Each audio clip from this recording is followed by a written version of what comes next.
welcome back to another analysis video. This one is going to be about Malefin symbolism in Season 4.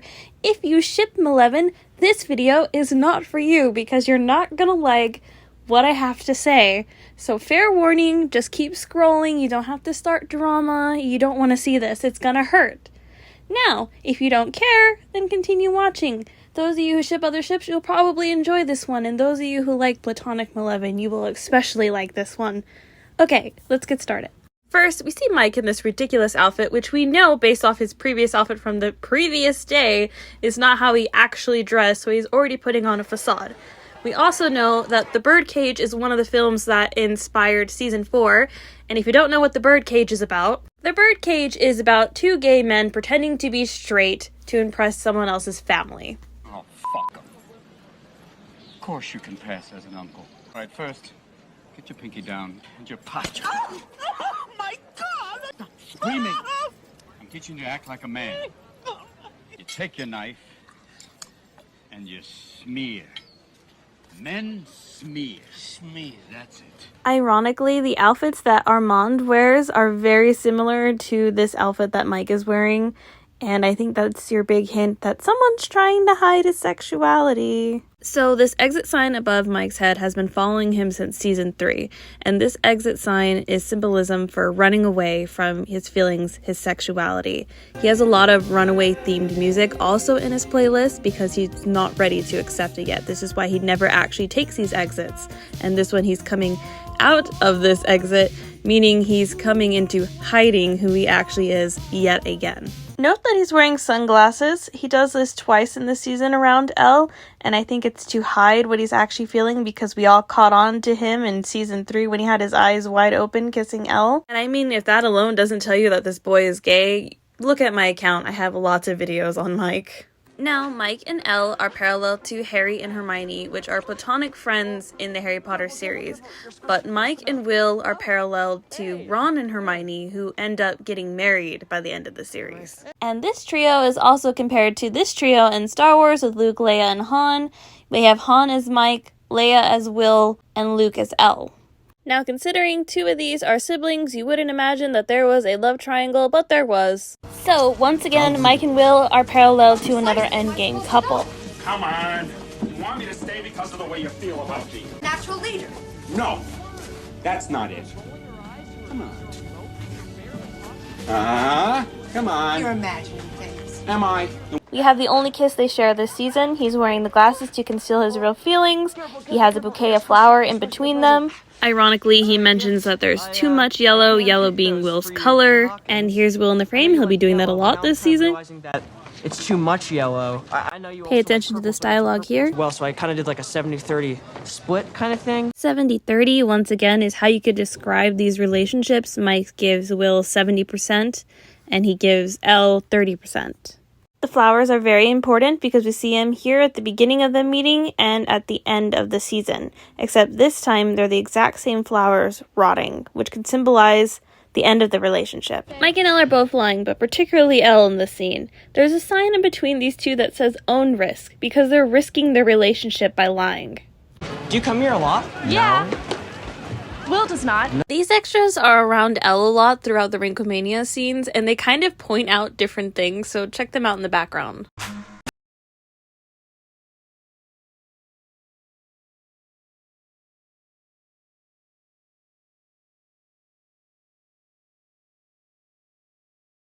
I'm so bad at this. I'm like Bambi on ice. But it seems like In the reality perspective, we see that Mike and Elle look miserable. There's also a male-male pairing right behind them. In fact, Rinko Mania has the most queer coding out of any scene, so I'm not even surprised by this, and it likely represents Mike again running away from his actual feelings. In the reality segment, we also see this girl fall. Notice the way she is dressed. She's wearing the same type of shirt that Mike is. She's wearing sunglasses like Mike is. And she falls, and her glasses fall off her face, revealing her face. Just like with Mike, he's trying to hide himself, and it's being exposed. Again, the symbolism is here of a falling relationship and a character being exposed for who they really are.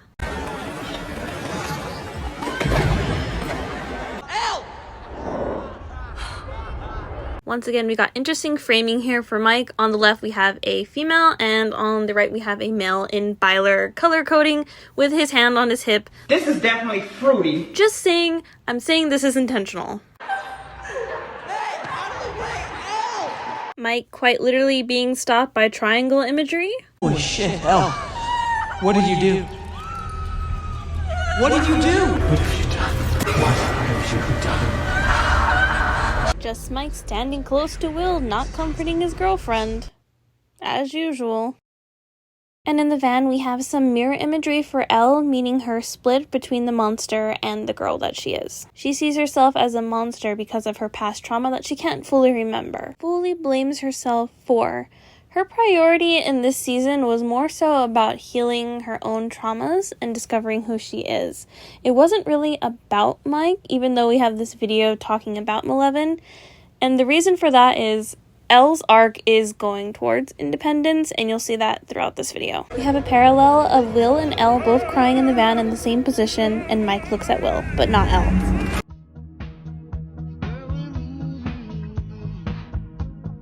She didn't look fine.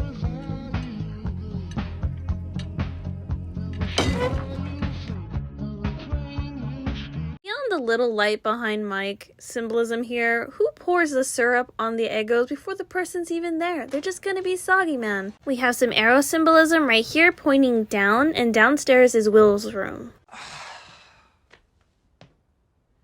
So, are we just not gonna talk about it? I don't know, just maybe like about yesterday or everything.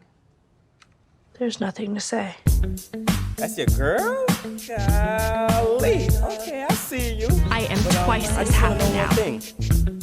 You know, Ready? Stacy and Angela. Why the fuck you lying? Do you come here a Why lot? you always Yeah. lying? Will does not. Oh my god. Stop fucking lying. Why do you keep lying? Why do you keep lying to Mike? I'm not lying. Yeah, I guess I'm just a little, I guess I just don't really understand. Why didn't you tell me what's going on here? I mean, you've seen it. I've been bullied my entire life. I mean, I know what it's like. No, you don't. Okay. What don't I understand? I am different. I do not belong. And that is a quote from Montauk, which is the TV Bible that was pitched for Stranger Things before season 1. Ella's always been compared to E.T. and Mike to Elliot.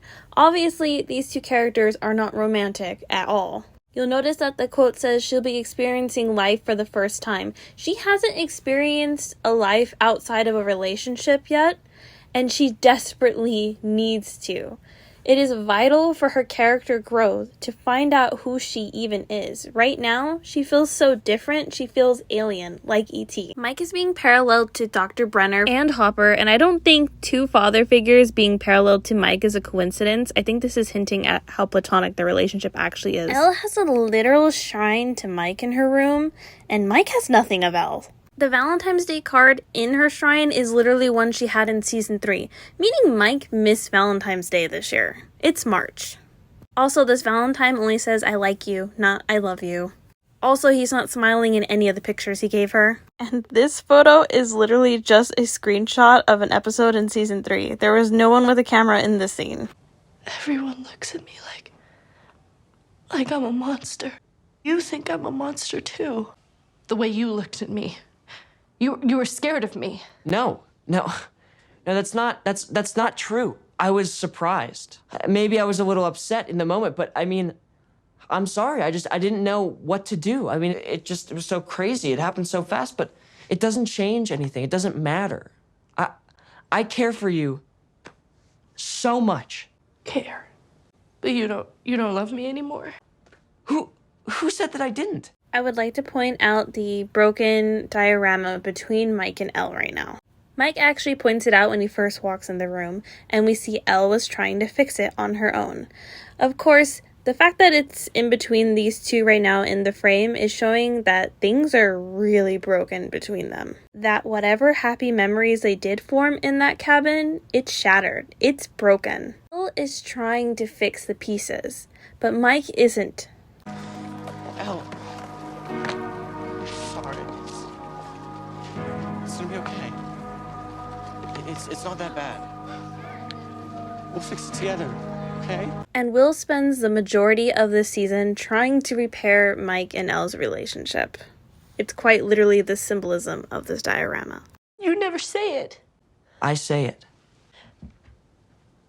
You can't even write it, Mike. Man, fuck, my pants on fire and shit. What the fuck? My pants on fire, yo. Arrow imagery, like this banner here, reoccurs throughout the series for various characters. Right now, it's pointing down from Mike. It's not pointing at a particular character. It's not pointing up at Elle. It's pointing down, meaning Mike's heart is gone. It's fallen. Just like the girl in the Rinko Mania, it fell. This relationship is falling apart. From Mike. From Mike. From Mike. From Mike. From. Also, there's Will, because Will is in every single Malefin scene in season 4. Also, you'll notice there's a dead tree here. Dead trees are usually a bad omen. They're usually the death of something. I wouldn't take this as literal death because in the context of the scene, this is symbolism of the death of a relationship rather than a death of a person. To put a positive spin on this, usually these types of trees can regrow with something more beautiful. And since we have the picture of Will the Wise here, behind there kind of peeking out, I wonder if the symbolism of the end of Mike and Eleven's relationship and the beginning of a new relationship with Will and Mike. Okay, 11, you're being ridiculous. What is this? You know what I think of you. You're the most incredible person in the world. And you can't let these mouth breathers ruin you. Ruin us. I mean, they're nobodies. They're nobodies.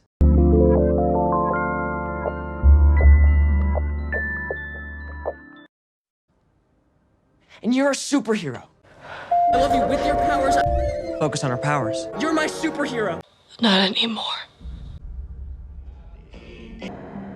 You have the right to an attorney. If you 11, listen to me, okay? 11, will you please look at me? Everything's gonna be fine. Not Hopper. Not Mike. You. If you keep staring at that, it's not gonna change, you know? Yeah, you're right.